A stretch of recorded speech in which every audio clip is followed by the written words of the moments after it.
Madame la présidente du CIDIEF, chère Ghislaine Desrosiers, mesdames et messieurs, je ne peux pas être avec vous à Bordeaux aujourd'hui pour ce 7e congrès international, mais je tiens à vous envoyer ce message pour vous remercier des belles valeurs que vous défendez.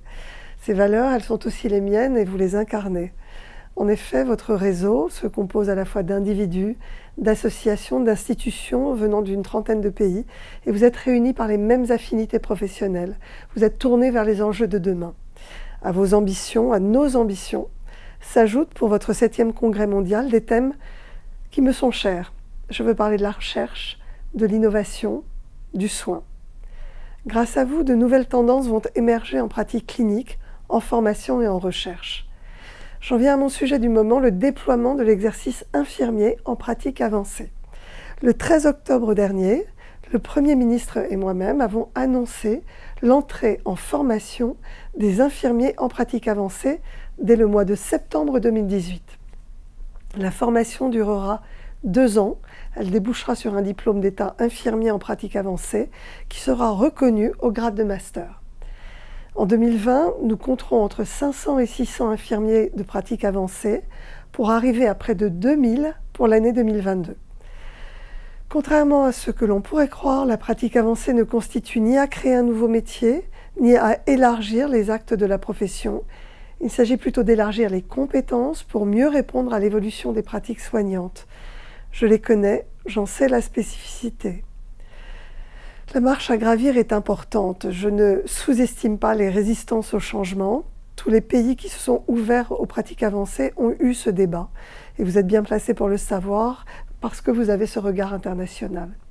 En conséquence, nous avons mis en place une conduite partenariale avec les ordres et nous avons ouvert une large consultation avec les organisations professionnelles pour adapter les textes réglementaires à vos attentes.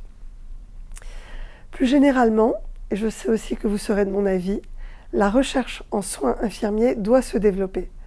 Plusieurs étapes ont été franchies et je porte notamment avec conviction le programme hospitalier de recherche infirmière et paramédicale. Ce qui me rend confiante, c'est que ce programme a déjà porté ses fruits avec 144 projets de recherche qui ont été sélectionnés et financés à hauteur de 16,7 millions d'euros ces dernières années. Ma confiance est d'autant plus forte que, de l'avis de tous, la recherche pour les professions infirmières et paramédicales est de plus en plus attractive. Et j'en veux pour preuve chaque année le succès du salon infirmier à la Paris Healthcare Week, tout comme celui des journées francophones de la recherche en soins à Angers. Et pour vous avoir côtoyé pendant de longues années dans mon expérience hospitalière, je sais aussi que ces compétences expertes pourraient être encore mieux employées et valorisées dans les établissements de santé.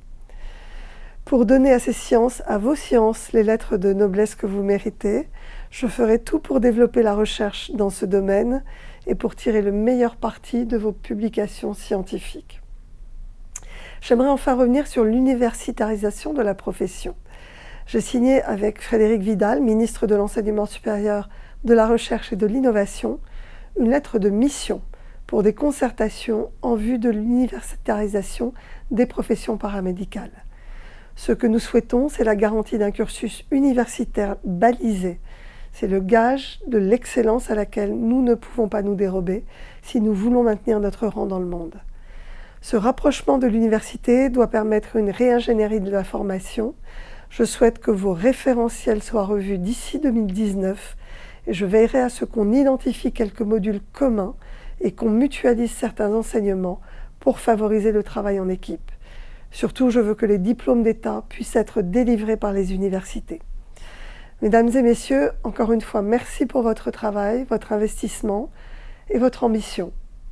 À mes yeux, vous représentez l'avenir d'une profession centrale de notre système de santé, une profession qui incarne les valeurs du soin et qui, sondage après sondage, figure comme la profession préférée des Français. Vous êtes le premier relais de notre système de soins et j'ai vraiment confiance en vous pour concilier le cure et le care, le médical et le social, la science et le soin, la raison et l'affect, et en fait, l'humain dans sa vulnérabilité et dans sa dignité. Je vous remercie.